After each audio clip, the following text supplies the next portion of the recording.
Pastor, aproveitando, eu sei que já encerrou o assunto do feminismo, mas aproveitando o gancho, a questão do feminismo, muitas pessoas que fazem parte desse movimento, na minha opinião, tá, pessoal? Na minha opinião, muitas pessoas que fazem parte desse movimento têm uma barreira maior na questão como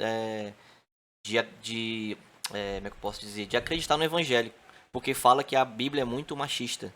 É muito. Porque realmente era outra época, né? Era outra cultura. Aquela época realmente era uma coisa mais. Não sei se é patriarcal. Patriarcal, é. E eles têm essa barreira. Eu não sei se só histórica. Ou se ainda hoje o senhor entende que a Bíblia ela tem ainda uma simbologia patriarcal mesmo. Ou se era mais porque naquela época eram outros tempos. Eu acredito o seguinte, que a Bíblia, os autores bíblicos, né, eles foram, a gente diz que a Bíblia, e eu creio nisso, defendo isso, né, que a Bíblia foi inspirada, né, inspirada pelo Espírito Santo, a terceira pessoa da Trindade. Todavia, quando o Espírito Santo inspirou os homens a escreverem, por exemplo, a Paulo, a escrever, o Espírito Santo não anulou a personalidade, não anulou a cultura, o Espírito Santo não anulou, né, os costumes da época, né? Então, assim, claro que Ele não naquela... descaracterizou a pessoa, né? Exatamente, claro que naquela época a mulher, ela, por exemplo, ficava calada na igreja. Ela não falava, entendeu? A mulher não podia perguntar, a mulher não podia falar, porque era considerado uma desonra ao seu esposo. Se ela tivesse alguma dúvida, ela esperava chegar em casa e perguntava para o esposo. Então hoje, algumas pessoas acabam vendo a Bíblia muito machista, a Bíblia, mas é fruto da cultura, né? Não estou dizendo que é machista, mas é fruto da cultura patriarcal, Sim. né? Do ambiente em que a Bíblia foi inserida. Mas, pastor, então a gente não deveria refazer, não existe, né? Atualizar No a Bíblia, F5. né? Exatamente, não. Isso aí, claro que jamais, né? Jamais. O que a gente pode hoje entender é o seguinte, que existe na Bíblia duas coisas quando você vai interpretar. Aí, assim como existe no direito a hermenêutica jurídica, existe também a hermenêutica bíblica. Então, tem princípios na Bíblia que são... Começou a abrir a caixa de ferramenta de palavra difícil aí, mano. Então, na Bíblia tem os princípios descritivos e os princípios normativos. Entendeu? Isso de ficar calada, né? Não poder falar, só o homem ter a fala. O que é isso? É um princípio normativo? Não. Não é normativo. Entendeu? Não é normativo. Normativo é você amar o seu próximo. Sim. Entendeu? Normativo é você ser fiel, ter só um esposo, ter só uma esposa, né? Ter só um cônjuge.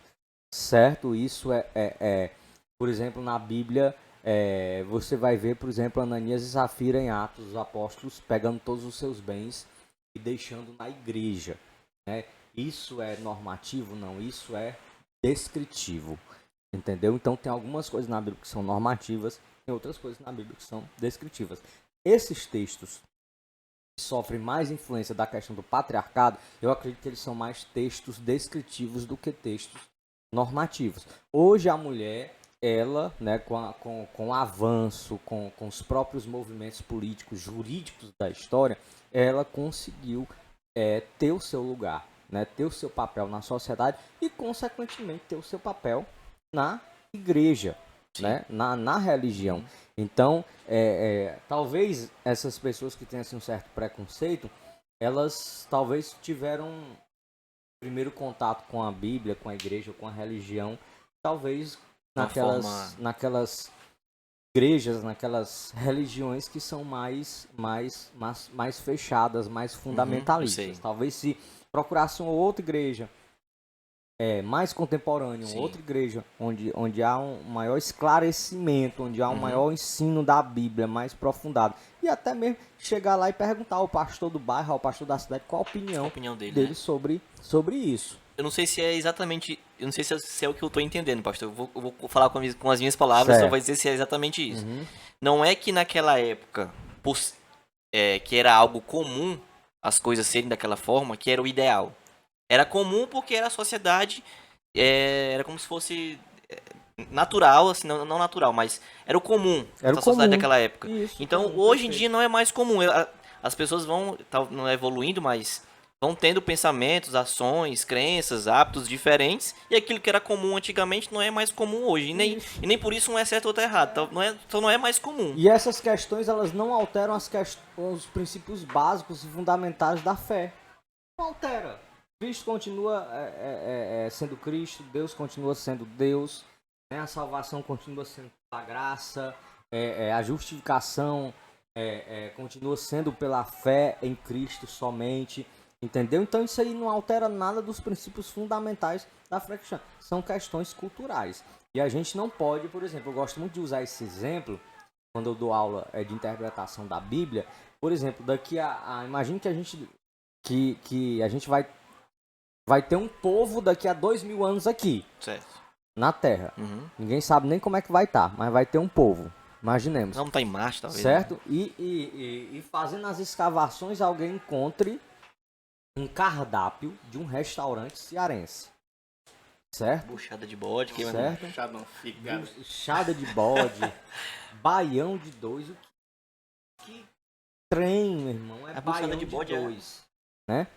Que trem é baião de dois. Então a pessoa É vai ter que verdade. fazer o quê? A pessoa vai ter que Buscar o contexto buscar histórico. o contexto histórico para poder entender, né, Como a se razão denominou aquilo, daquilo né? que, né, foi escrito naquela época. Então você tem que fazer isso também, né? O senhor acompanha aquele Rodrigo Silva, não sei se eu vou acertar o nome dele. Rodrigo Silva, que é um arqueólogo. Se eu não me engano, ele é adventista. Ele fala muito essa questão do contexto. Isso. Do que você pegar, quando eles descobrem ali um artefato, algo ali que eles não conseguem entender, ele consegue decifrar aqueles aeróglifos, né? Aeróglifo. A omelete? Hieróglifos. É a exegese, a hermenêutica, né? E a Você própria pega- arqueologia bíblica também tem. Lembro que teve um estudo uma vez que o Daniel estava ensinando que você não pode justamente pegar uma palavra, um trecho dela e estudar Isso antes, estudar depois. É estudar omelete, que é história. hermenêutica. Omelete é outra coisa. Né? Omelete é outra coisa. O médico, você pega a palavra e vai...